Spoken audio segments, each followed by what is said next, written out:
E o que estimula o aprendizado? Na verdade, não só o aprendizado a nível motor, mas qualquer aprendizado. Sei lá, você quer aprender inglês, você quer aprender uma nova matéria. Qualquer tipo de aprendizado, ele é dependente de um aspecto principal, que é a repetição. Você repetir aquele determinado assunto, aquela determinada tarefa, aquela determinada habilidade, aquele determinado movimento de forma mais frequente.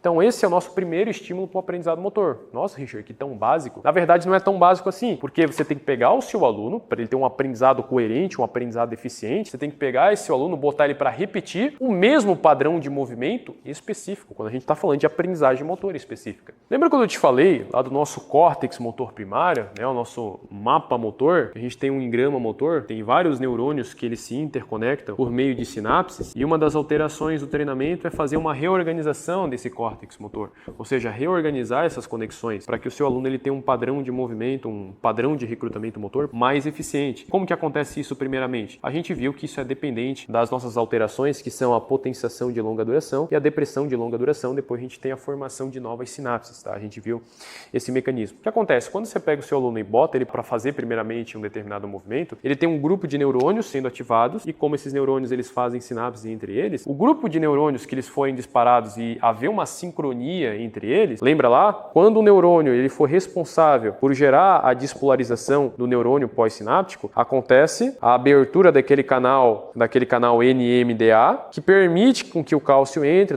tenho toda aquela repercussão, que eu vou ter a adição, que eu vou ter o aumento no número de receptor AMPA, ou seja, receptor AMPA, receptor de sódio, que vai me permitir a entrada de mais sódio para dentro desse neurônio, ou seja, esse neurônio agora aqui, ó, ele ficou mais sensível. Quando esse estímulo vier novamente aqui, ó, quando esse neurônio pré-sináptico liberar uma quantidade menor agora de neurotransmissor, talvez esse daqui já vai ser ativado porque ele está mais sensível ao estímulo, tá bom? E daí o que acontece? Quando você pega o seu aluno e bota ele para repetir o mesmo padrão de movimento, ou seja, os mesmos grupos de neurônios, os mesmos neurônios vão ser ativados e, consequentemente, as mesmas sinapses vão ser ativadas, eu vou ter o quê? Você vai começar a repetir esse padrão de movimento e quanto mais você repetir, mais aumento do número de receptor AMPA você vai ter. E, consequentemente, a longo prazo, você repetindo esse padrão de movimento com o seu aluno, repetindo, aquela conexão fica tão forte, que um pequeno estímulo já gera a despolarização do outro neurônio. Ele já tem uma automatização do movimento.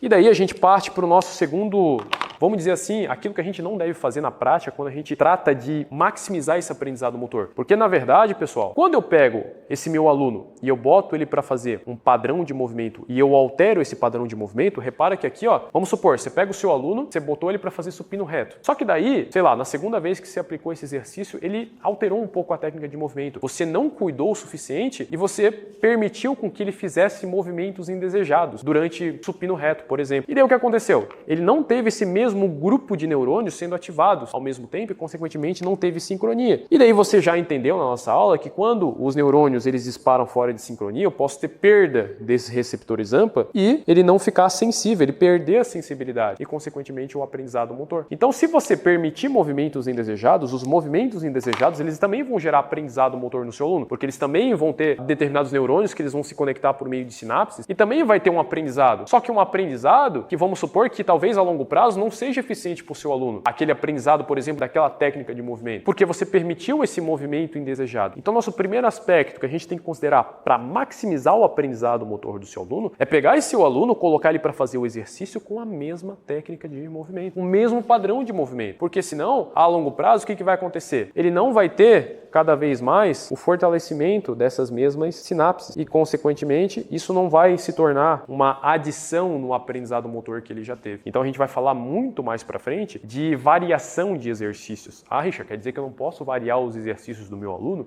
Não, eu não estou falando isso, eu estou falando que existem momentos específicos. Quando você vai variar os exercícios e você está no momento de aprendizagem motora, ou seja, seu aluno iniciante, mas não somente alunos iniciantes, alunos avançados, por exemplo, que você quer alterar um determinado padrão de movimento, uma determinada técnica de movimento que ele já venha fazendo, e você está numa fase de aprendizagem motora, você variar exercícios não é eficiente com esse aluno. Por quê?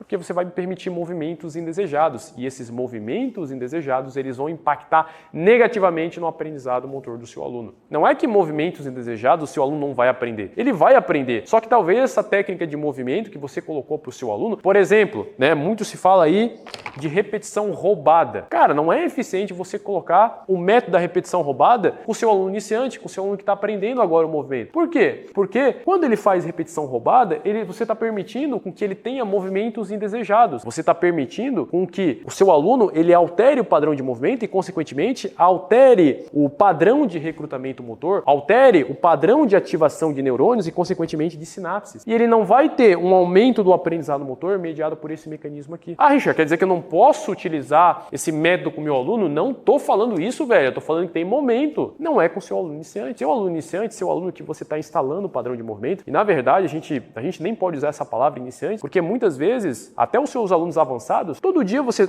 está melhorando a técnica de movimento, gerando aprendizado motor no seu aluno. Por mais que seja pequeno, cara, às vezes tem alunos que eles têm dificuldade para aprender e eles estão anos com você para aprender uma determinada técnica de movimento. Você que está na prática, você sabe daquilo que eu estou falando. Eu também estou na prática. Eu sei, eu vejo isso. Então, cara, quando você está gerando o aprendizado motor do seu aluno, não é eficiente, cara, você ficar trocando exercícios ou permitindo com que ele altere a técnica de movimento no mesmo exercício. Então, esses são os dois principais aspectos que a gente tem que ter atenção, que a gente tem que cuidar na hora da prescrição do treinamento.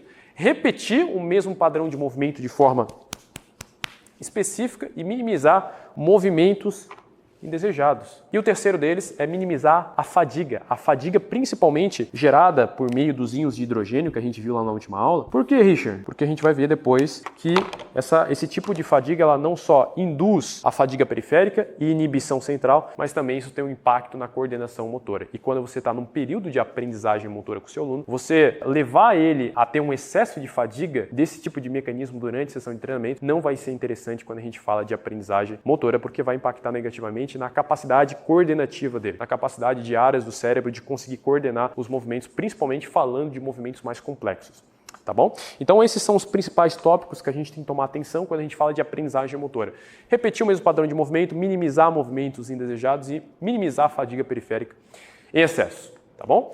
A gente falou também do aumento do recrutamento motor e da frequência de disparo.